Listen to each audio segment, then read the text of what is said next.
Saludamos al asambleísta por la provincia de La Suay, el abogado Bruno Segovia, hoy asambleísta independiente. Iniciemos este diálogo, abogado Segovia, conociendo sobre qué es lo que está sucediendo en la Asamblea Nacional, hasta donde ha trascendido la situación de la presidenta de la Asamblea, Guadalupe Llori, se encuentra muy voluble, al punto de que ella, quizá para dilatar o para tratar de solucionar de alguna manera la situación, que es inminente de llevarla a una evaluación y eventualmente a una destitución, ha suspendido la sesión de este viernes. Le damos la bienvenida. Muy buenos días, ingeniero. Buenos días a la ciudadanía. Es preocupante lo que está pasando el día de hoy. Esto ya es insostenible, es crónica de una muerte anunciada en la primera función del Estado. En una situación desastrosa, con falta de liderazgo, una presidenta que ya no tiene legitimidad y que tiene que huir, no hay otra palabra, está por los tejados. Se apela a la presidencia, a la señora corta la luz, corta el internet y se va. Regresa nuevamente en otra situación, la sesión anterior, igual apenas la presidencia suspende y se va. Hace reuniones, quiere hacer sesiones, sábado de carnaval, 10 de la noche, fin de semana, quiere hacer virtual en contra de lo que dispuso el CAL, que las sesiones sean virtuales. Hay un cuestionamiento a su labor y ya no hay legitimidad, ya le han quitado el respaldo varios bloques, incluso. Ya no son solamente socialcristianos, UNES y la facción de rebeldes de Pachacuti. Ahora hay más legisladores que aparentemente quieren la destitución de la presidenta. Cheque el mismo bloque de Pachacuti, están 24 de los 25 están planteando después ya que se conforme la comisión. No deberían temer una evaluación, todos debemos ser evaluados, pero el aferrarse al cargo, el esconderse, es terrible. Mire, el presidente acaba de decir que somos ladrones a todos los asambleístas. Por eso le exigimos nosotros que diga con nombres y apellidos y le seguimos emplazando que la Constitución viene de dos lados.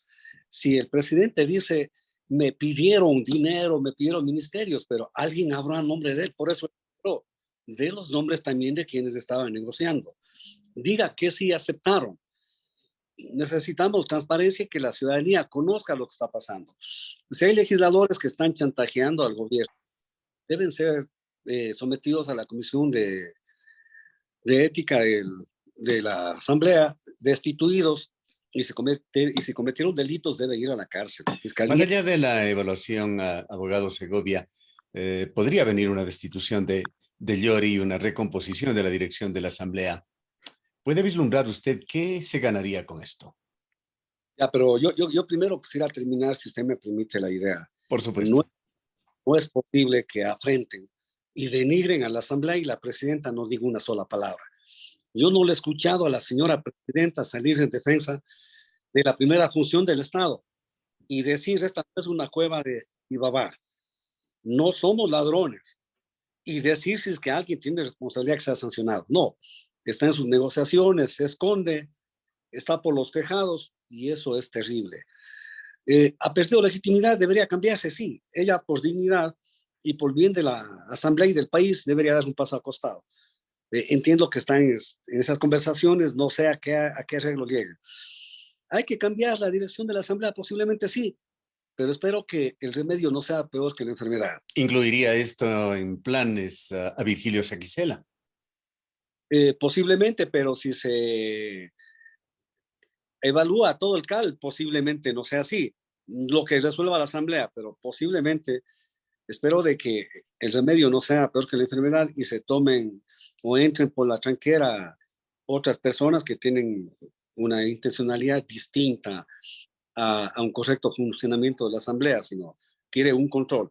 Mire, hay una disputa del CALA desde ya entre el gobierno, entre socialcristianos y UNES. Anteriormente, Sofía Almeida, Sociedad Cristiana, controlaba el Consejo de Participación y ponía autoridades de control. Esta vez el señor Lazo se tomó solo, con la policía, y puso su alfil. Y en esa pelea están. Y en esa pelea nos ponen a todos. La ministra de Gobierno, Alexandra Vela, quien era también la ministra de la Política, renunció, calificando a la Asamblea como el peor enemigo de la patria, no solamente de este gobierno. Esto ha significado un cambio tras un tácito o efectivo rompimiento en las relaciones entre la Asamblea y el Ejecutivo. El presidente ha reaccionado organizando el Ministerio de Gobierno, dividiéndolo también en un Ministerio del Interior para que se maneje política y seguridad por cuerda separada. ¿Qué expectativas tiene usted, asambleísta, sobre la función que puedan cumplir Francisco Jiménez y Patricio Carrillo para lograr quizá una actuación mejor coordinada entre las dos funciones del Estado? Mire, yo espero que cumpla su función. La presidenta de la Asamblea no tiene que estar confrontándose con el Ejecutivo, pero tampoco puede ser un peón, un apéndice del Ejecutivo. Eso es lo que hemos cuestionado. Pero hay una campaña de desprestigio hacia la Asamblea Nacional, que es la peor asamblea de la historia. En el mundo, ningún parlamento tiene una alta valoración, precisamente porque es el centro de la política, en el que se discuten política ideológicamente las posiciones que tienen cada uno de los asambleístas, incluso el gobierno, y es necesario y es bueno además para la democracia los pesos y contrapesos. Entrar en una campaña de desprestigio no tiene... ¿Qué es lo que desencadena todo esto? Que no pasa una ley que para nosotros, bajo el eufemismo de delegación, es una ley privatizadora. Una ley que primero nos dicen que van a hacer inversión de 30.000 millones de dólares en 4 años y en esos 4 años van a generar 2 millones de empleos. Pero ni siquiera se dan cuenta que ya pasó un año. No les queda 4 años, son 3 años. Ni siquiera se ubican en el tiempo. El histórico de inversión extranjera directa en el país en los últimos 30 años ha sido el 1%. Expliquen técnicamente cómo es que van a hacerse inversión. Y con bombos y platillos dice un funcionario del gobierno que en este periodo o sea, inversión extranjera ha venido por 2.000 millones de dólares y han generado 5.600 empleos. ¿De dónde me van a sacar los 30 millones? Si no van a hacer prospección petrolera, es decir, explotar otros pozos petroleros, o van a crear nuevas carreteras, nuevos hospitales, sino van vía alianza pública o privada, los mismos solamente a cambiar de administración, ¿cómo van a generar empleo? Hablan de los pobres y reducen la inversión en el área social de 14.000 millones a 1.800. Ni siquiera hay medicamentos en los hospitales. Esa es la realidad, pero permítame, ingeniero, y que la ciudadanía recuerde. En el 99, el famoso feriado bancario, en el gobierno de Maguad, se dio el feriado bancario y producto de qué? De la aplicación del catecismo neoliberal. 23 años después nos toman el pelo y dicen para salir de la crisis hay que aplicar el modelo neoliberal. Y con los mismos actores, ni siquiera son otros. El superministro de Economía, el presidente Lazo, la señora Alexandra Vela que acaba de renunciar, Juan José Pons, Diego Ordóñez. Democracia popular en pleno gobernando el país y queriendo aplicar una política ya fracasada que condenó a la miseria y pobreza a millones de ecuatorianos. La más grande diáspora del Ecuador se dio precisamente por el feriado bancario. Ahora, esta transición a abogado Segovia, de esta influencia alta, clara de la democracia popular o democracia cristiana en el gobierno, y esa relación sustentada ya en la Asamblea a través de la señora presidenta de Pachacuti, de Izquierda Democrática y de quienes integraban el BAN, va a transitar. Y usted ha dicho que ojalá no sea peor el remedio que la enfermedad. Lo que ha trascendido es que posiblemente la orientación del gobierno en sus relaciones con la Asamblea sería la de tender puentes con el Partido Social Cristiano y con UNES. ¿Será eso parte de la nueva receta?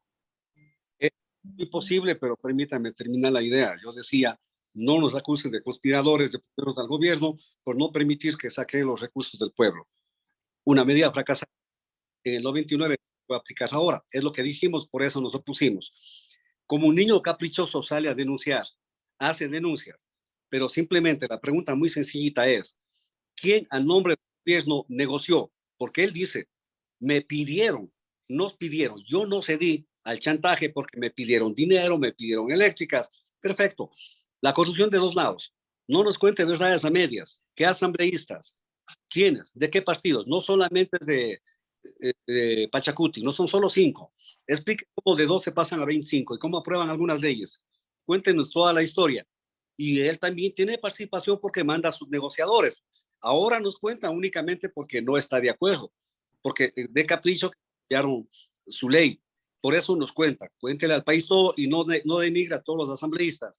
Yo no tengo un cargo, yo no he pedido un centavo, yo no estoy en ese grupo de ladrones. Yo soy independiente, pero yo me respondo al pueblo azuayo. Dijimos honestidad y legislar estamos haciendo. Con nombre y apellidos he pedido. Y si tienen algo de mí, díganlo. No hay. Por eso puedo alzar la voz. ¿Qué puede pasar ahora? Y no lo hace la presidenta de la Asamblea. Tendría que hacerlo. Por dignidad, tendría que haber salido a reclamar y no lo ha hecho. Quizá porque tiene rabo de paja. Al principio de esta Asamblea se daba una santa alianza.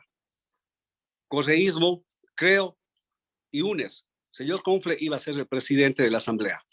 Por la presión popular, por los tuitazos a nivel de todo el país, el señor Lazo desistió. Me temo que ahora se reedite esa alianza. Es posible. No me puedo adelantar, espero que no sea eso, porque sería terrible ser secuestrados por otros sectores que tienen otros intereses, concretamente impunidad, comisión de la verdad, liberación de algunos presos. Sería terrible para el país que caigan ese tipo de negociaciones del presidente de la República. Ojalá que no. Ojalá que la Asamblea busque una salida para bien, para mejorar, que haya un consenso. No debemos confrontar legislativo y ejecutivo, hay que dialogar. No se gobierna desde el dogma, no se legisla desde el dogma. El dogma neoliberal ha fracasado. Además, no tiene mayoría en la Asamblea. Tampoco la Asamblea puede imponer. Debemos buscar un equilibrio, puntos de encuentro que beneficien a todo el país, no a élites económicas. Es lo único que pedimos. Y que no se entregue a un sector para, entre comillas, gobernabilidad. Que no se vaya a repetir la abstención que permitió que ingrese la ley tributaria, que no se vaya a negociar para que pase esta ley privatizadora vía algunos acuerdos que significan cambios de cárceles, libertades de algunas personas procesadas o algo. Esperemos que no. Eso es lo que tememos. Espero que no. Qué pena que el día de hoy, nuevamente, la señora presidenta suspende la sesión, porque no tiene garantías de qué, de quedarse en su puesto porque ya le cuestionan todos. Debería dar un paso al costado, insisto, por bien del país. Bien, vayamos a temas de interés local de acá, de la SUAY, de la ciudad de Cuenca, abogado Segovia. Varios analistas se refieren con preocupación a la falta de coordinación de las autoridades locales, cada uno alando o llevando el agua a su molino, con una vialidad a punto de colapsar, con un problema grave que me han tenido con varios días, con deficiencias en el servicio de agua potable, pero sobre todo este tema de la vialidad que es el más decidor sobre el estado de situación de Cuenca, sobre ese abandono histórico que continúa en medio de esta especie de antagonismo de autoridades, de una competencia por lucirse cada uno en su espacio político, dejando atrás, postergando para un segundo o tercer plano los proyectos y las necesidades de la ciudad. Hay un reclamo que también se dirige a los legisladores por no cumplir adecuadamente con su provincia. ¿Qué dice usted al respecto? Bueno, respecto a lo último, siempre estaremos en deuda. Estaremos en deuda y tratamos de cumplir. Pero nosotros no podemos hacer obras. Hemos exigido al ministro de Obras Públicas. Qué pena, es cuencano. No atiende Cuenca, nos mintió. Desde la emergencia del kilómetro 49 mintió. Recién, la semana pasada estuvimos en la vía Cuenca-Girón Pasaje. $850,000 en contratos con asfaltar para arreglar unas vías que no duraron 15 días y están destrozadas. Tenemos un vicepresidente ecuatoriano, cuencano, un ministro cuencano que no atiende a Cuenca y están enfrascados posiblemente pensando en el próximo proceso electoral. Es una pena, pero Cuenca tiene que levantarse, escucho voz, están levantándose y tenemos que exigir que se nos atienda y con dignidad. No nos representa el señor ministro es cuota del BAN, que sí me gustaría que nos cuente qué conversaron, a cambio de que hay ministros del bloque independientes, el señor Cabrera pertenece al bloque del BAN, y algunas provincias que han dado la administración a algunos asambleístas. De Orellana denuncié concretamente, me contó la prefecta de Orellana que ya puso todo, a cambio de qué. Acá necesitamos es que Cuenca se una, las autoridades dejemos de estar en confrontaciones estériles que no nos hace bien, no debe haber competencia, cumpla su trabajo y Cuenca y el Azuay les reconocerán pasen a la historia como buenos administradores y no estén enfrascados en estas disputas que hacen daño a Cuenca y no hacen bien a nadie. Vayamos en la parte final, abogado Segovia, a un tema que tiene que ver con sus otras funciones o funciones paralelas, adicionales en la Asamblea, que son de la Comisión de Fiscalización.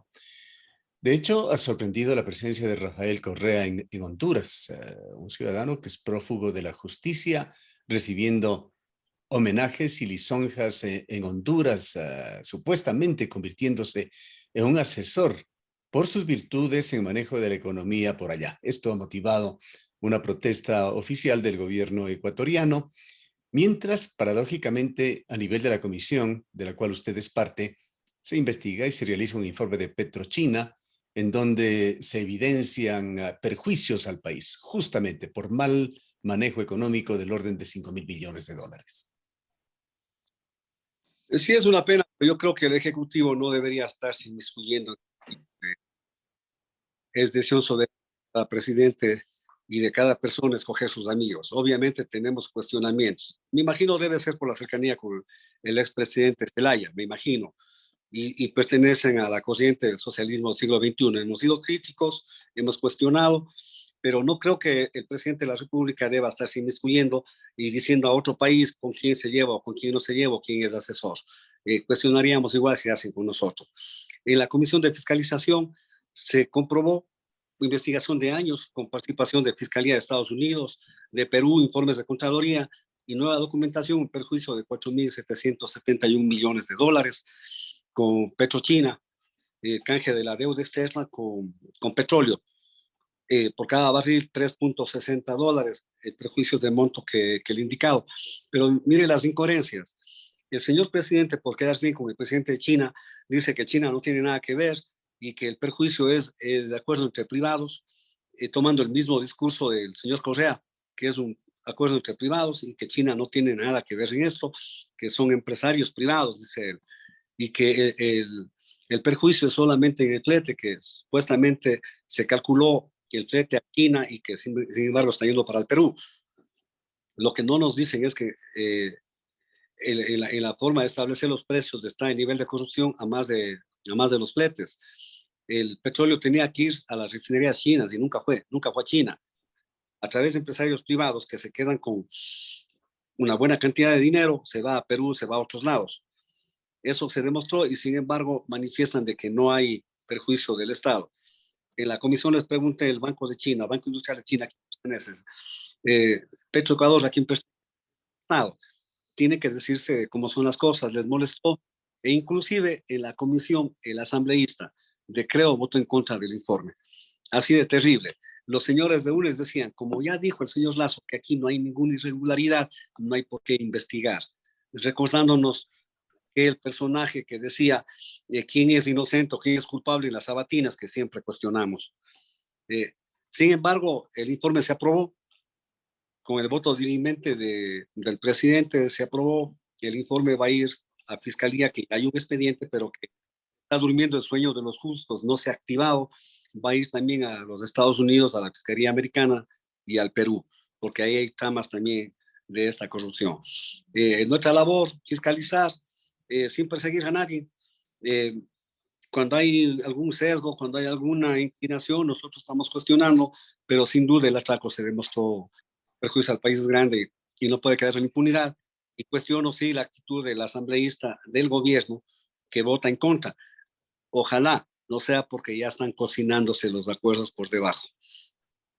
¿Qué opinión tiene usted y tienen los miembros de la Comisión Anticorrupción sobre la reconfiguración de una nueva comisión o secretaría anticorrupción desde el gobierno, proyecto que lo está madurando y que lo ha dicho Luis Verde Soto, es inminente ya, que se formaría posiblemente esta secretaría o secretaría en realidad en este mismo mes? Mira, yo no creo que son cuestión de instituciones, y mucho más si viene de personas descalificadas. Este señor Verde Soto es un delincuente, no hay otra palabra. No lo digo yo, lo dijeron en la Comisión de Fiscalización, en el juicio político al señor Celi. Aquel señor permitió en las urnas que siendo juez electoral siendo del Consejo Nacional Electoral, no permitió con su voto que se abran las urnas y hoy es asesor del presidente de la República. Es un sinvergüenza, juez y parte. No debería ser alguien quien garantice la transparencia del sufragio popular, una persona vinculada a uno de los candidatos, hoy asesor. Que venga de él, ya me hace cuestionar grandemente, pero no es cuestión de instituciones hay, fiscalización hay. Fiscalía tiene que actuar y tiene toda la atribución. No necesitamos más comisiones. Las funciones que ya existen, actúe en forma responsable y en forma diligente y combatamos la corrupción. Que no sean pretextos, comisiones de verdad o anticorrupciones para buscar impunidades. Sobre todo si están liderando estos procesos personajes cuestionados. Muy bien, hemos asambleísta, con el grado de conocimiento que usted tenga sobre la ley de libertad de expresión, nombre con el que se le etiquetaría a la que reemplazaría a la ley de comunicación. Hemos conocido, sin estar de acuerdo con esto de que se pretendería, y esta es una sugerencia de la CONAIE, de que se siga manteniendo esa figura de que los medios de comunicación tengan que dar informes anuales como si fuesen una empresa pública o un representante público. Los medios de comunicación tienen otras formas de rendir cuentas a sus oyentes, pero se persiste en mantener una serie de presiones y medidas absolutamente inconsultas, aberrantes, que puso en vigencia el gobierno de Rafael Correa. ¿Cómo se está configurando esta ley de libertad de expresión? Mire, le voy a ser sincero, no conozco el texto de la ley, hemos estado en otras actividades, no nos llega todavía, pero sin embargo debo decirlo, desde la década de los 80 se decía no queremos medios de comunicación, queremos enteros. Debe haber una libertad total de expresión y obviamente independencia total de los medios de comunicación. No hay que coartar la libertad de expresión bajo ninguna manera, bajo ningún pretexto. Como alguien decía, puedo no estar de acuerdo con lo que tú dices, pero daría hasta mi vida para que puedas expresar lo que sientes. En el marco del respeto a la ley y la Constitución, la absoluta libertad. No debe haber cortapisos y obviamente no son empresas de persona alguna y no reciben fondos del Estado para que tengan que rendir cuentas. Al único que debe rendir cuentas la prensa es al pueblo, a quienes son sus oyentes, sus seguidores, sus lectores. Le hace bien al país una prensa libre e independiente. Ninguna ley, ninguna disposición que coarte Así la es. libertad va a Podríamos tener la... decir que lectores, oyentes, televidentes juzgan a diario los medios de comunicación y su respuesta es sintonizarlos, escucharlos o leerlos o no hacerlo. Perfecto, a eso me refería. No voy a, si se llegara el caso, no voy a votar jamás por una ley que coarte esa libertad de expresión. Queremos agradecerle, abogado Segovia, por habernos acompañado. Muchísimas gracias a usted. Un saludo una vez más a Cuencanos de Suárez. Declaraciones del abogado Bruno Segovia, asambleísta de la provincia de La Suay.